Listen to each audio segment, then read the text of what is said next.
Since the formation of the Premier League, one city has dominated English football. With 21 combined league titles compared with London's 8, Manchester is so far ahead of the rest of the UK in terms of football success, so it was only a matter of time before I'd find myself covering a game up there. And on Saturday I travelled up to watch United.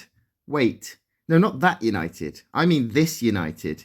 FC United of Manchester, who play in the Northern Premier League, the 7th tier of English football, though there is some relevance to Manchester United. I say some relevance, but in reality the goings-on at Manchester United are the reason why this club exists. With constantly rising ticket prices and various changes to kick-off times already causing unrest amongst the supporters, Malcolm Glazer's takeover of Manchester United, despite numerous protests, was the final blow for many supporters of the Red Devils. They'd had enough. These fans felt as though the football club they loved and supported had been taken away from them, so in June 2005 they created their own club, and FC United of Manchester was born. And 20 years on, they're still 100% supporter owned. As a Hereford fan, there's a bit of a link to FC United, as after we reformed in 2015, our first ever game was against them at Edgar Street, so there's been a good relationship between the two clubs since. So, their Broadhurst Park is a ground I've been meaning to get to for a while now. And with them taking on Exeter City in a pre-season friendly, what better time to make the trip? Exeter City are one of the most featured clubs on this channel so far, as I covered them for 4 rounds on my FA Cup Road to Wembley journey last season. And despite having to travel over 200 miles to get to their St James's Park stadium, the club had made each trip so worthwhile. Hence my attachment to a team 4 hours away from my home.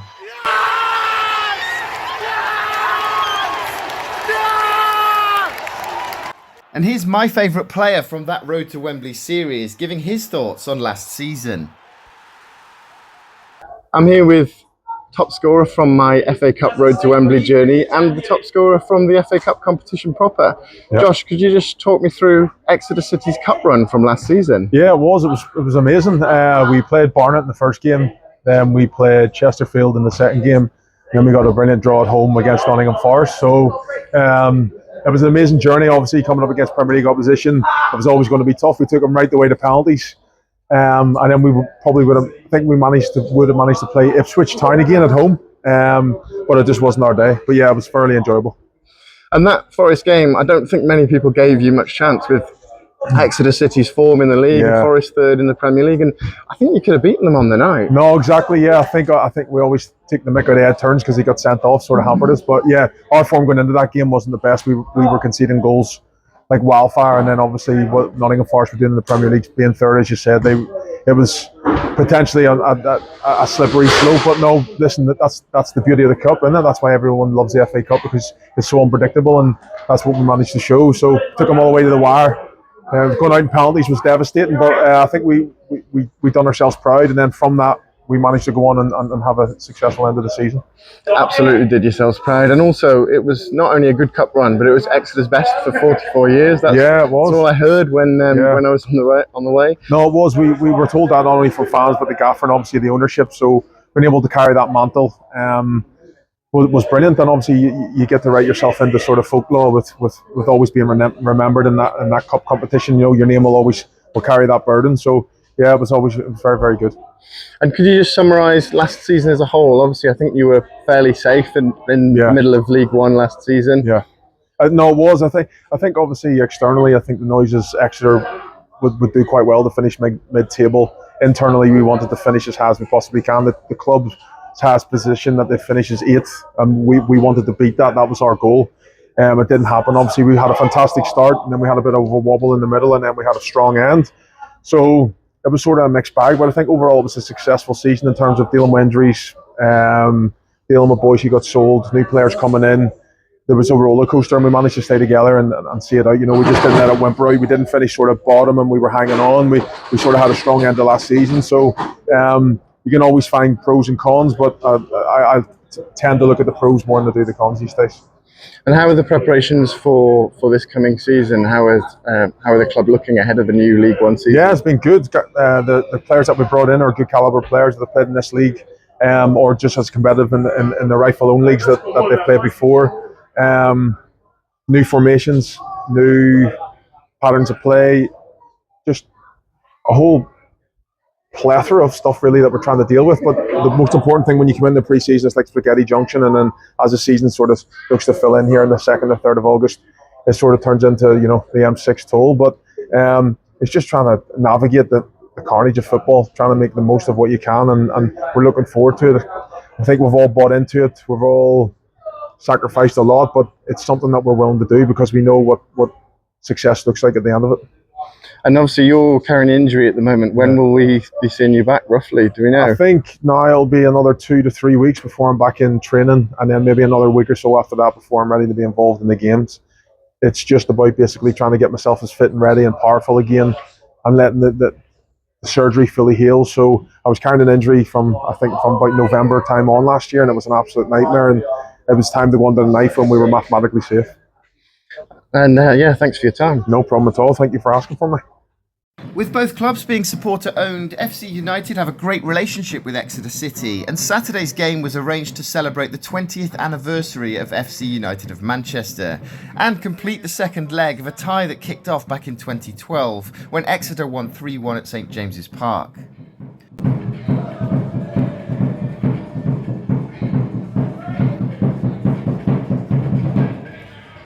We arrived at the same time as the Exeter City coach, so I grabbed a photo with Ilmari Niskanen before checking out the club shop. And it's a neat little club shop with plenty to choose from. I got this pin badge, then couldn't resist also buying this 20-year anniversary one. It really doesn't take much to tempt me when it comes to football memorabilia. Broadhurst Park is a really impressive stadium, especially for the 7th tier of English football, and its layout reminds me of Exeter's St James's Park, with the large terracing behind the goal and the main stand to its left. There's 2 standing areas opposite the main stands which are both covered, which was ideal given the awful weather we had on Saturday. Underneath the terracing there's a bar that serves food, and although we didn't stick around for it, there was a live band playing ahead of kick-off. This place is not only extremely friendly, but it's a lively ground, and the food is exceptional. We went for the loaded chips from this food van. I had fried chicken and my wife had the Korean chicken, and this is right up there with the best food we've had at a football ground.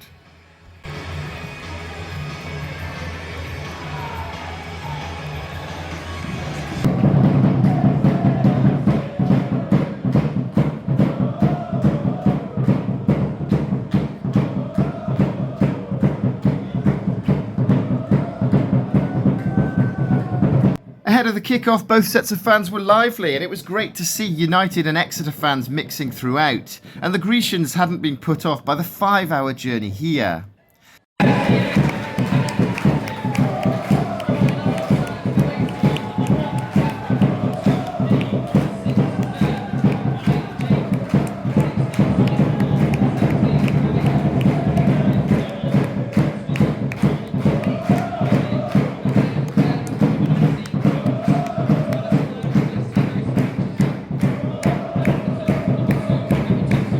So out came the 2 teams, with FC United featuring new signing Adam Lafondra in red and Exeter City in blue.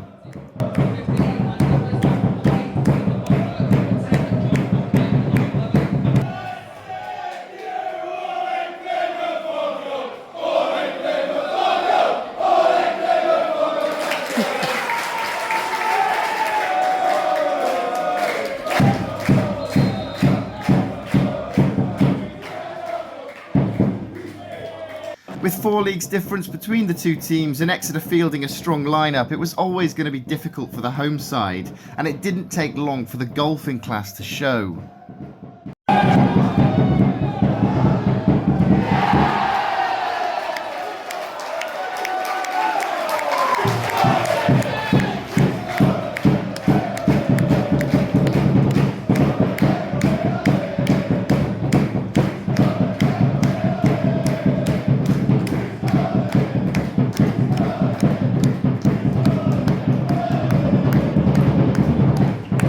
But then there was a pitch invasion. Who gave him permission to enter the field of play? Little mousey.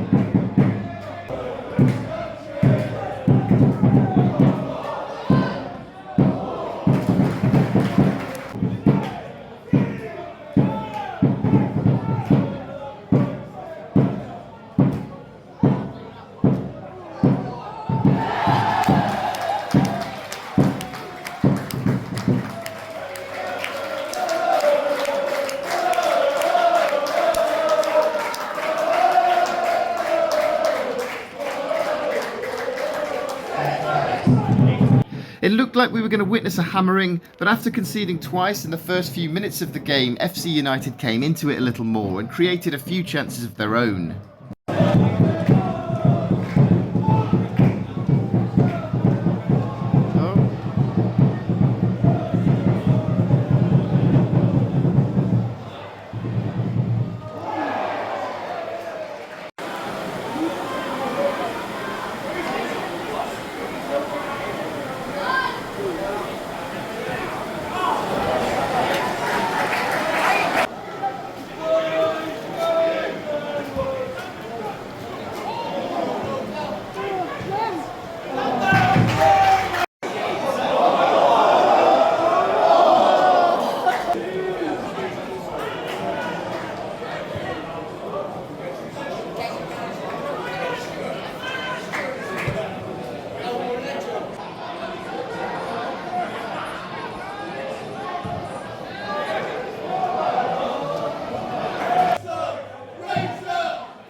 Half-time, FC United of Manchester 0, Exeter City 2.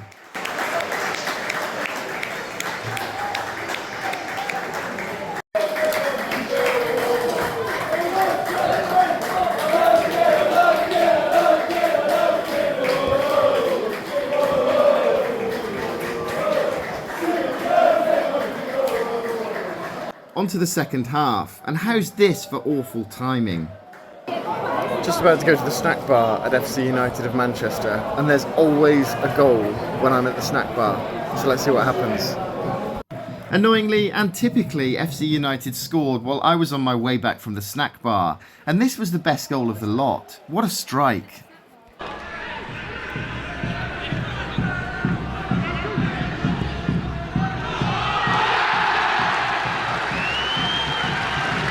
Could United be about to get themselves back into the game?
So the final score, FC United of Manchester 1, Exeter City 4, which I think was a fair scoreline, and given the 4-league difference between the two teams, it's quite a respectable scoreline on FC United's anniversary celebration.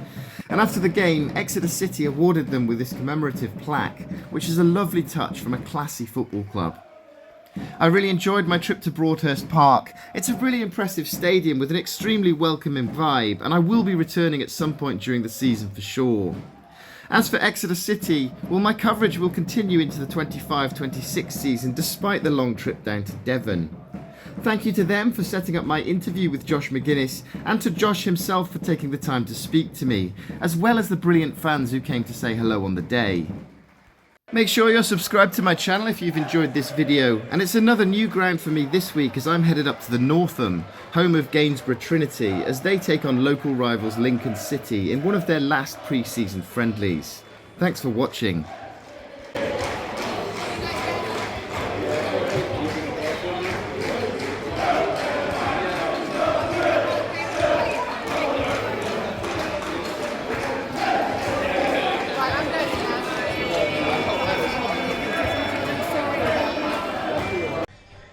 Good afternoon, Grecians, and welcome to Broadhurst Park, just ahead of our friendly this afternoon against FC United and Manchester. And we're going to head into the terrace, catch up with a few supporters. And first, though, we've got John with us, probably one of the latest Grecians. You might recognise him from the FA Cup vlogs. John, how's it going?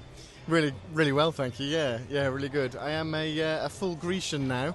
I've joined the Supporters Trust as well this summer, and it was a fantastic run in the FA Cup that you had. Fantastic journey. I was with you for 4 rounds, and I think I've fallen in love with the club since. It's just fantastic. It's a classic story, and yeah, we all end up falling in love with Exeter at one point, I think. And this is maybe one of the shorter journeys for you this season. Yeah, it's still 2 hours, but that's sort of half the time it takes us to get down to Exeter. I think the thing with getting Exeter in the Cup, every time the draw was made and you were drawn at home, we were kind of like, oh, we got to make that journey again. But every single time the club made it so worthwhile for us to travel. So yeah, we were actually really disappointed when you got knocked out of the FA Cup by our local club, Nottingham Forest. Did you make it all the way to the final last season then? I did, yeah. It was a great journey. I think the magic kind of wore off a little bit once Exeter were out, and it became like all Premier League clubs. Obviously, Nottingham Forest were competing for the Champions League places, so we saw like weakened versions of Forest in the games that they sort of scraped through on penalties.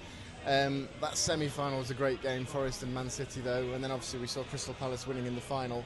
But if anyone's wanting to do the FA Cup challenge, my advice would be stay in contact with the smaller clubs who can help you get the tickets, because it was very stressful getting tickets for the later rounds. Yeah, I'm not surprised. Well, here we are though, at the start of the 25-26 season up at Broadhurst Park. You ever been here before? My first time here. As a Hereford supporter, our very first game was against FC United and Manchester. I know theirs was against Exeter, so there's a bit of a link there as well. So it's a ground I've been meaning to come to for quite a long time, and I'm really impressed with it. I'm going to have a bit of a wander around and get some footage in a bit, but really impressive ground. It's really nice. It's a lovely setup, and there's a good bunch of travelling Grecians over there, so I'm imagining you're looking forward to getting in with them and making some noise. Oh, definitely, yeah. Like I say, I'm an adopted Grecian now. You'll see me at St James's Park again next season, and I'm hoping to get to a few of the more local away ties as well. Fantastic stuff, thank you very much. No problem, thank you.